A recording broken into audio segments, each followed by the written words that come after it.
Hello, folks. It's Tuesday. We're rolling down to the end of the month, 29th of July. Cheers. Grapefruit Records. Great store.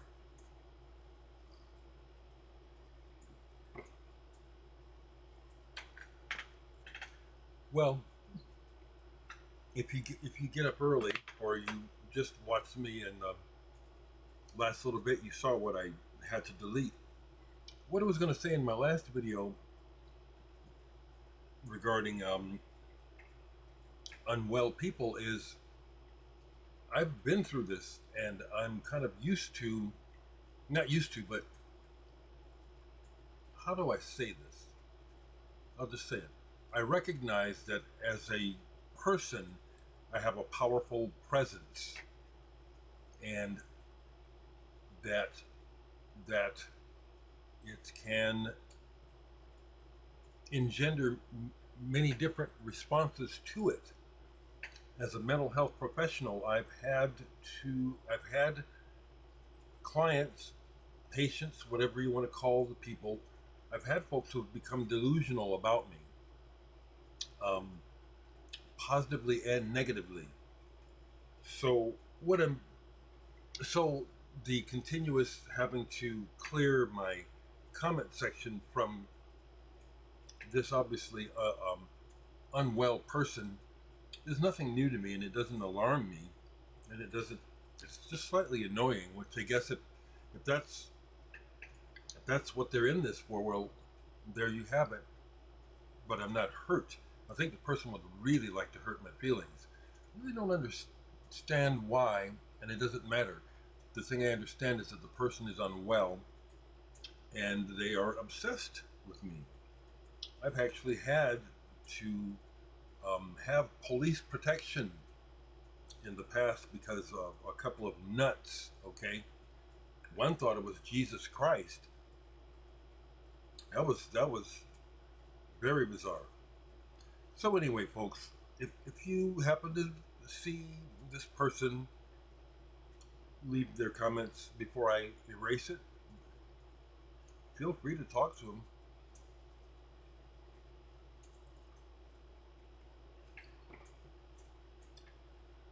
It was cool to hear from my mailman yesterday in the comments. Quite a few comments. It's like, well, I'll be darned. I'm getting the impression that Zero Anger, or my postman who watches my videos, besides being an author, is a music lover. He's mentioned things in the last video where it's like, wow, this guy really, he listens to music. You never know, you know what I mean? You just never know about the people you encounter in life. You know, you tend to think mundane things about people like the mailman and stuff, you know. Mailman's pretty cool, the one I have. So, a couple things. I'll show a few records. I won't be here too long today. Someone asked me, how do I find the time to listen to all this music? It's not, the thing is, you put it in perspective. I'm retired, so I don't have to work. So there's that time. I have my routine of house chores, daily, weekly, and monthly, and so there's that. I'm not a TV person like everyone else. I'm on the internet a lot, and so it's real easy to find lots of time to, and in this room too, to just turn around from this thing here and listen to music, listen to my stereo. And if something catches my attention, which it always does, or something crosses my mind to browse for on the internet, or it's time to look at the different places that I frequent on the internet, then I do that while I'm listening. Sometimes I read while I'm listening. But a long time ago, no, I didn't learn this. This is how I am. I actually listened intently, and when I was young, in my young 20s, and would go to have gatherings with friends, sometimes I get frustrated when it would seem like we're going to have a music gathering, and then we start playing records and people just talk. I love listening to music. I most certainly do. Cheers, people.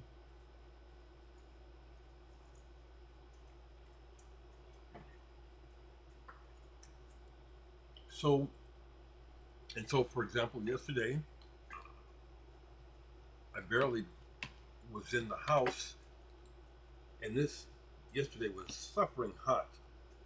But I'm just clearing my browser here.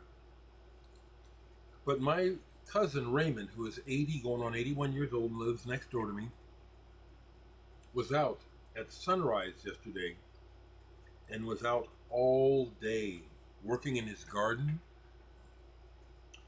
And so that really, it just really hit me. It's like, I need to get out there because I had yard work to do. I had some branches on some trees. You know, this swampy weather makes stuff grow really fast. So it's like I had a jungle on one side of my house to clear, which I did. And another big branch fell, but this time off of my house. I missed it. It was a branch that was hanging over the street.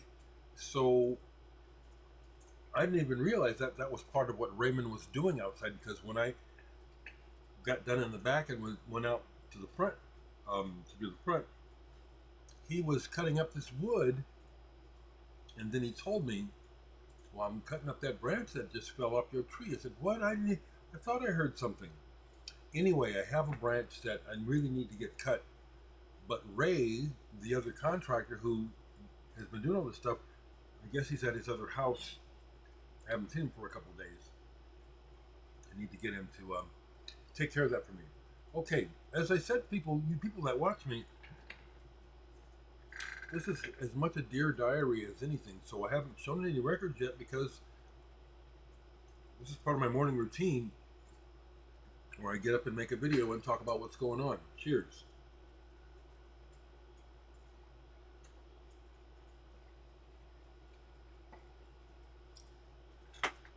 I am looking with great disappointment at how the nation is handling the Epstein scandal. It's just really disappointing to see that money trumps values. Rich people are being protected, and that's what's going to happen. Victims have been talking for years about what's happened to them, and because they don't have any money and no power, you can't get any traction. It's pretty sad. So, as much as I hate what's going on, I have to keep abreast of what's going on. So that's part of what I do, is browse and look at news and commentary. Sometimes just looking while listening. Okay. So what?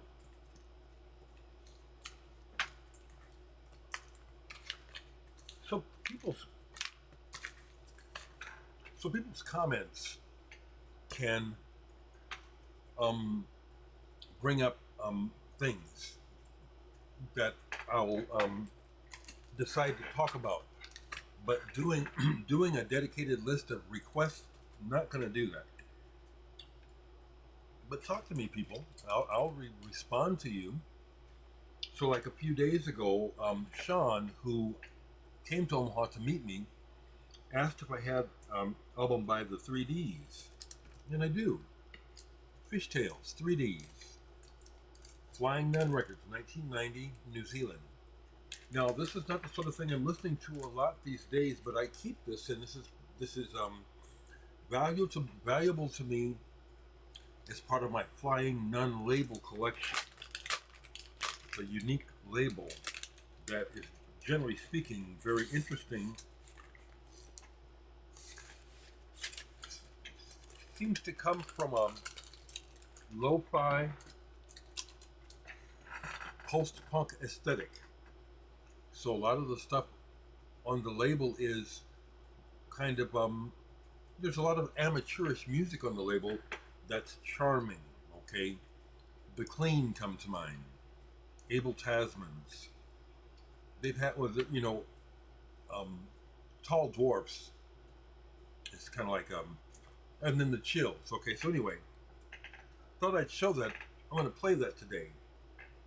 Yesterday, someone asked about the band Daedalus and Henry Cow. Well, you folks that watch me know that I just recently showed my Henry Cow, because that was cool to get a question about an obscure band, one that I happen to have, and ones I can highly recommend. Nice to hear from Mr. Miller or Myler, who always corrects me when I incorrectly give information, like on the Marsupilami. I hadn't read the story about the band in the album for so long, I forgot. And just off the top of my head, Marsupilami sounds like an Italian band. So there's that. Miller, you have this? Seems like he has a pretty awesome record collection. Daedalus. This is in fact Italian. This is wonderful. It's a slash progressive fusion sound, and it starts off with a really wonderful, fast-paced tune that features the guitarist, who plays a lot like Phil Miller, who we know mainly from Hatfield in the North, but he was also in Delivery and some other bands, plus his own band. So that was kind of cool that it led to me listening to that the first time in a long time, because I kind of tend to forget. And then my D records are out in the other room, so I grabbed some things, not grabbed, but what was close to it. I said, well, heck, I haven't listened to this in a while. It's not directly related to the Daedalus, but it's more progressive rock and obscure by most people's standards. Debi Mento, Batre Campagne. I think that's how you say it. I think this band is Belgian. This is the first album I got by them.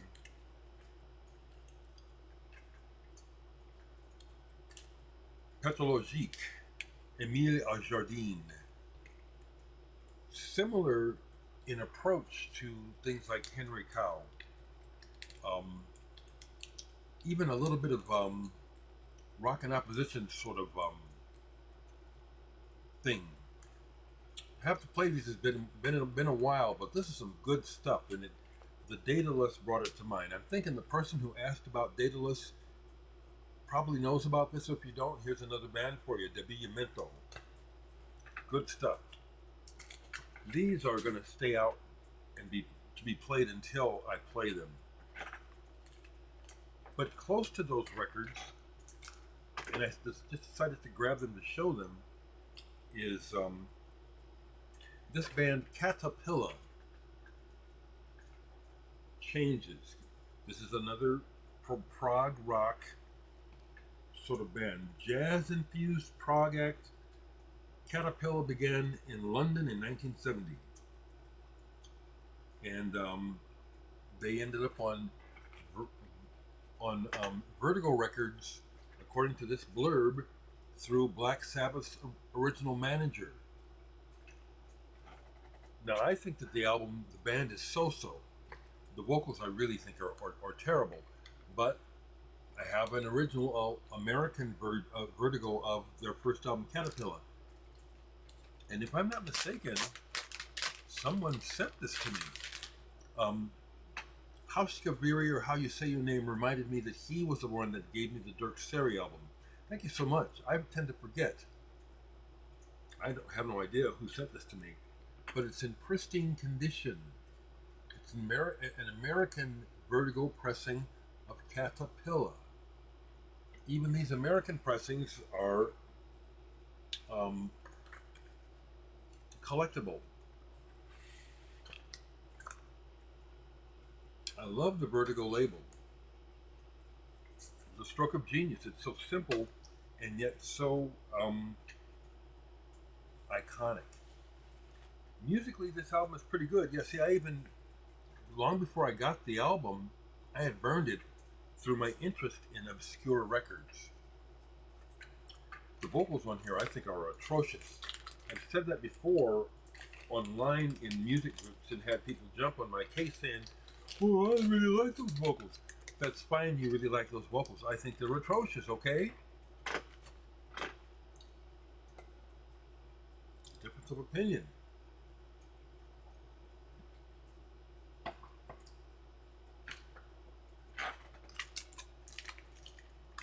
Haven't played these in a while, but these caught my attention while I was out there looking at things.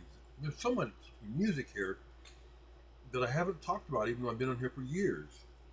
I probably mentioned this band, but it's like, caught my attention, so here they are, because I'll probably play them. French band. Is this Catharsis? Catharsis. Now talk to me, people. How many of you, who of you in this that watches me has these records that I'm talking about today? Let me know. This is a reissue on the Festival label, Volume 2, Le Chevron. There's a slight Pink Floydish feel to some of this, and then it's utterly original as well. Some parts maybe a little bit like church music, a little bit, and then this one. These are reissues, although they're old. I mean, but you know, on the Festival label, I think these originally came out on Sarava, possibly, but this is Volume 1, Catharsis, Mask. This is some cool stuff.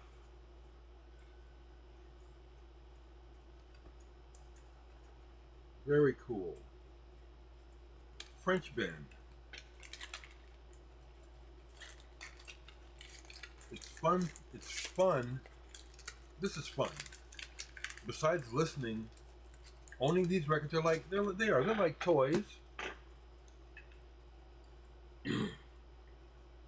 I'll share something. I don't know if I've shared this in a long time, but when I was a kid, and I do that a lot. When I was a little boy, that's what happens with age. You know, you look back and you reflect. But when I was a kid, I had this recurring dream, and the recurring dream was almost like a gift. In the neighborhood I first grew up here up here in Omaha, on the south side, primarily a white neighborhood, there was a Holiday gas station at the bottom of the hill where we would go to buy my dad's cigarettes and he would get gas. Anyway, back in the day, you know, you would have people come through, truckers and stuff, and I think that's how that would end up being, that these gas stations and small places would end up with things like records for sale. You know, not a dedicated section in the store, but just apparently some trucker or somebody had some. And so anyway, every now and then I would go into this Holiday gas station and there would be records, and it would just be like, you know, like, oh wow. Because I couldn't afford them, but I sure looked at every one. But I had this recurring dream where I would go down there one day, and then the manager told me to just, hey, go take a look in the back.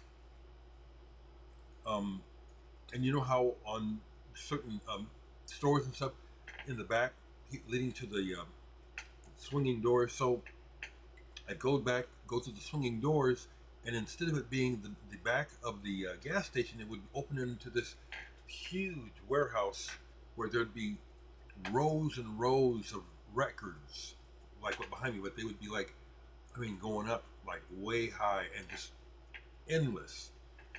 And I would just be like a glad dog in a meat house, like we used to say, just awestruck.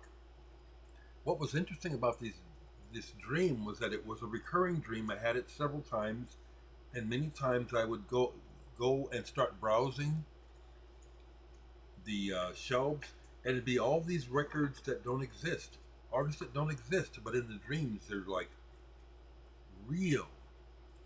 So that has a lot to do with why this is the way it is. And it's like, to me, it's like being a rich person having these records. it's I never wanted cars or women or fast times. Oh, it's the music and the artifacts. I love it.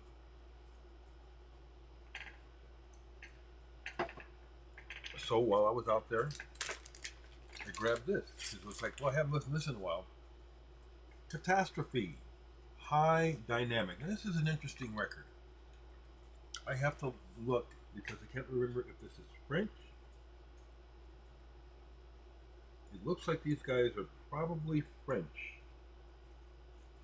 And goes back to the 70s.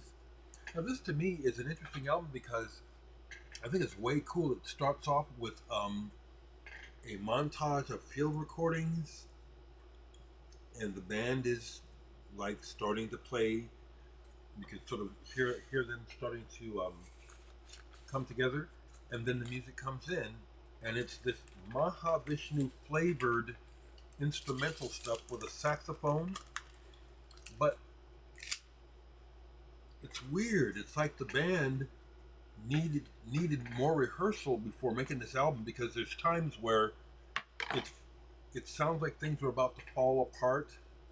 The drummer is very busy, but he'll try to execute things, and he just barely makes it through. But then they'll come to another part where everything is really tight and together, and then it'll almost fall apart again. A very strange album. Excuse me. This makes me think of an old VCer who I lost track of.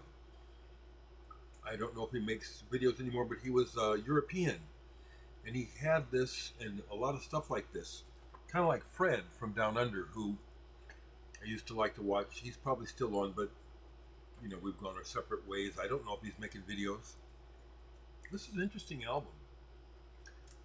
I really enjoyed it, and just had to remark, how is it that they would have these passages that are so tight, and then these other parts where it's like, it sounds like, and then the sound of the drums, where you can tell that this was made on a shoestring budget, because when the drummer starts to play, at first I was wondering, what is that bump bump sound? It's the bass drum. I mean, didn't even sound like a bass drum. Also, I noticed in the comments that someone mentioned in passing, because I had talked about Elizabeth Fraser on that Ovo album, brought up thoughts of, okay, I'll get to you, 4AD and this Mortal Coil. Now, they put out 3 records. Ivo Watts Russell, who was the person who started 4AD, that was his baby. That was his project. And the first 2 albums I really liked. The third one I sold it. I'd buy it back now, Blood, but at first, I might still have it on CD actually. But the first one, this Mortal Coil, It'll End in Tears. This is fantastic. It sounds just like that cover. So dreamy. And the way that he incorporates all the different musicians and singers on here is seamless. Elizabeth Fraser's version of what's the name of the song? It's beautiful. Is it an old? I have to look. Sorry, Another Day by Roy Harper. It's beautiful. And then the other one, Song to the Siren. Wow. And then even Kangaroo, which was sung by Gordon Sharp right here. This is excellent. Oh my, this is excellent. And then they mentioned this one because I love this too, but Elizabeth Fraser is not on this. But this keeps up the quality and the vision. This Mortal Coil, Filigree and Shadow. This is an original. It's been reissued. I've had this since it came out. I love the aesthetic of the label. I was so disappointed when it changed hands and the focus of the music was like we got to sell records to stay in business. And I just think that a lot of what's on the 4AD roster these days is there's no comparison to the quality and the creativity of the original group of artists on 4AD. Ear-wise, today is second day of the typical, yeah, my ears are noisy. This got played. Cibo Matto, Japanese ladies, really like them. Really like them. Saw them in concert, didn't get a chance to meet them, but they were so much fun and really played well. Sean Lennon was Yuka Honda's boyfriend for a long time, and he toured and played with them for a while, but he wasn't with them when I saw them. But I have met Sean Lennon. This holds up. It's like they're hip hop girls. I'm gonna say the word girls or women, but Miho Hattori raps on here as much as she sings. The beats are definitely based on hip hop, but it's a real cool variety on here where they go from that urban sort of beat into something that's downright Black Sabbath. It's like, yeah, this is inspired by Black Sabbath. Stereo Type A. And I love how their lyrics are fun. And I notice them because they kind of poke fun not only at themselves but just popular culture. That got played. And then towards the end of the night, I ended up playing a couple more records. Still really enjoying the new stylus. My backup stylus didn't arrive yesterday. That's part of why I really don't like mail order, although I do mail order. On Friday I will be asking for your attention to my discography and ask you to make some purchases of my music. And I send that stuff out right away. When you buy my physical product, I mail it out right away. But anyway, that's my frustration with buying things mail order, is waiting for them. I hate to wait. But this came out last year. Yep, 2024. And didn't make a dent anywhere. I didn't hear about this album from anyone. And I really like this. And I like Anja Hoa. Anja Hoa, however you say her name, Codes. She was the lead singer of the band XML Deutschland. This is very personal. Interesting how people decided how to record the records, because again, this is one where I play with the new needle and I'm hoping for a different experience. It's the way it's recorded.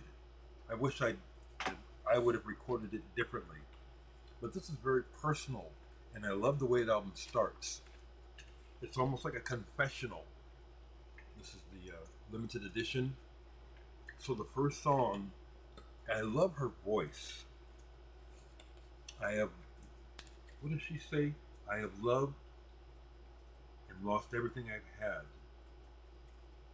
I don't have a long way to go. No more. And the plaintive, her voice, I can really feel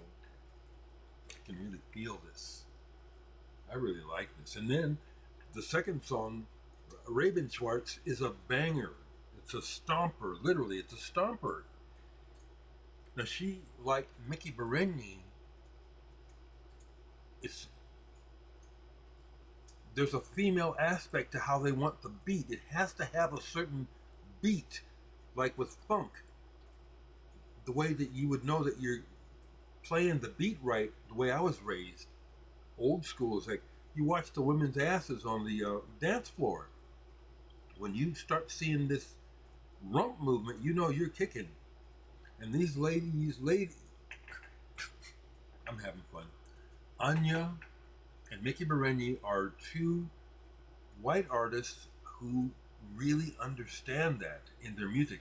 I gotta have a certain kind of beat, baby. I can't do my thing unless you hit me right. She does it.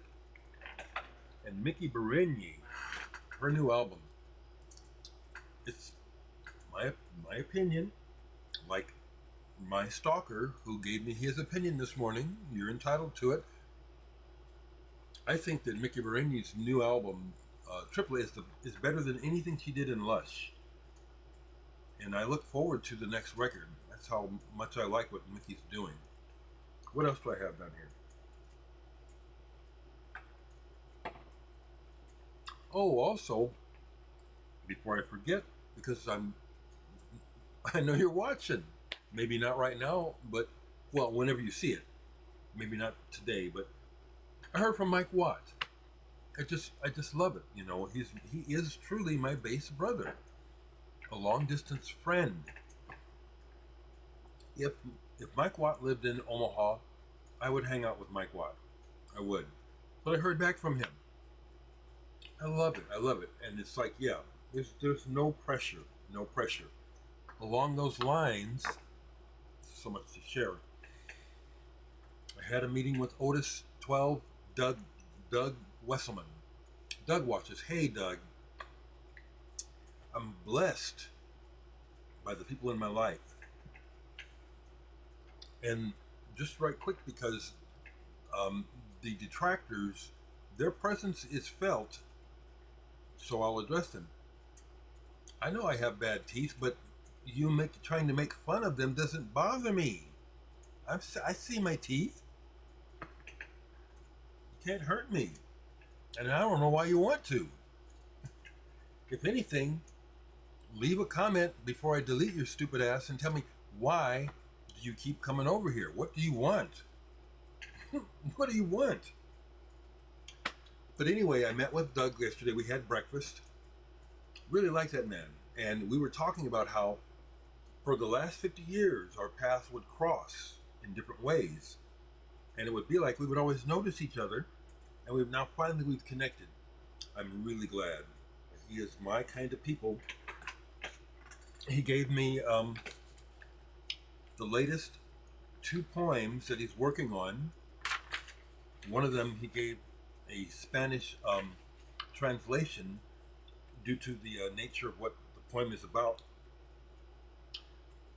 I'm going to give you a bit of feedback on the video if you happen to see this, Doug, because he's not sure yet about the 2 poems, if they're done.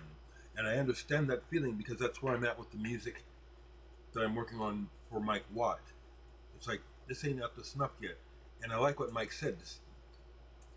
I like how he said it. He set a video of no wine before it's time. It just cracked me up. Mike is a wonderful guy. So anyway, as I read these, because I've read them several times, I think they're very strong, both poems. And it's a form that he's doing. Folk song. This is folk song number 3, and then the next one is The Clock is Ticking, which is the name of our project. So those are strong, but Doug was saying he wasn't sure he felt that they were done. I think they're very strong, but if there's something that he was trying to get to, I hope he finds it. But these are strong, and when he's ready, we'll record his voice and I'll get to work on that music. I feel very blessed, people, okay? Very blessed. So a couple records from recent times where I put them away. But I want to talk about them because, so now with the new needle, the recent Steven Wilson records. Oh my God. Wow. Okay. Now, you know what I'm saying? Steven Wilson's aesthetic for engineering is right up my alley. I love how he produces. And this is a joy. The new album, the overview, I get it. I get it now. What he was after. And the sound of it is just fantastic. Plus, I pulled this and played this too, the one before it. Harmony Codex. This is killer. Really comes into perspective when you can hear, now that I can hear very clearly what's going on. Guys, Steven Wilson is masterful with his craft, where he's come with it. A couple other records that I played recently where I put them away too soon. I hope this band is still going. 3 Trapped Tigers. Silent Earthling somehow discovered this through my trawling on the internet, I think. Instrumental, they describe themselves as math rock. It's just really good. Powerful too. A lot of changes. Really nice sound too. 3 Trapped Tigers. And the other thing, because it's time to get off here. Wired. Change Becomes Us. Their whole catalog to me is amazing. Limited edition, numbered. But this is killer. This came out in 2013. Still feels like a new album to me, even though they've had several new albums since then. I love this cover. They have their own sound. They come out of punk, but they've created their own sound. I love this band. So there you have it, folks, okay?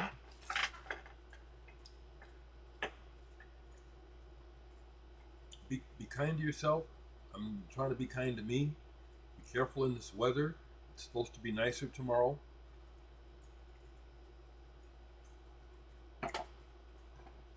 Share your love.